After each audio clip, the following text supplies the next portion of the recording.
بسم اللہ الرحمن الرحیم۔ محترم ناظرین، السلام علیکم۔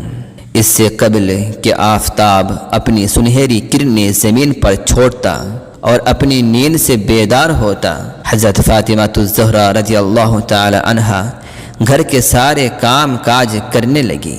حضرت فاطمہ رضی اللہ تعالی عنہا رسول اللہ صلی اللہ علیہ وسلم کو بڑی پیاری تھی۔ حضرت فاطمہ رضی اللہ تعالی عنہا نے اناج لے کر اس کو چکی سے پیسنا شروع کیا، حتیٰ کہ ہاتھ میں ورم آ گئے اور گڑھے پڑ گئے۔ پھر مشکیزہ اٹھایا اور اس میں پانی بھرنے لگی۔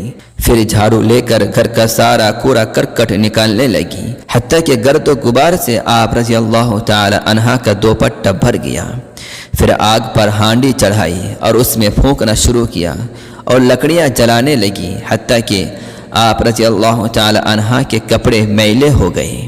ان تمام کاموں کی وجہ سے آپ رضی اللہ تعالی عنہا کو شدید تکلیف لاحق ہوئی۔ ایک دن حضور نبی کریم صلی اللہ علیہ وسلم کے پاس کچھ قیدی اور خادم آئے ہوئے تھے۔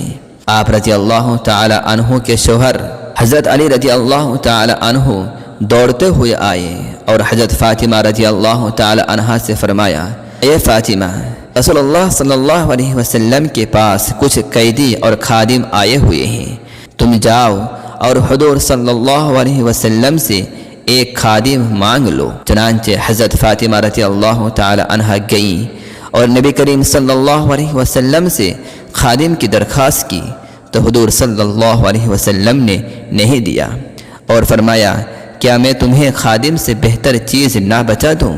وہ یہ ہے کہ جب تم اپنے بستر پر لیٹنے کے لیے آؤ تو 33 مرتبہ سبحان اللہ، 33 مرتبہ الحمدللہ اور 34 مرتبہ اللہ اکبر کی تسبیح پڑھ لیا کرو۔ حضرت فاطمہ رضی اللہ تعالی عنہا حیا و شرم سے اپنا سر اٹھایا اور کہا کہ میں اللہ اور اس کے رسول صلی اللہ علیہ وسلم سے راضی ہوں، میں اللہ اور اس کے رسول صلی اللہ علیہ وسلم سے راضی ہوں۔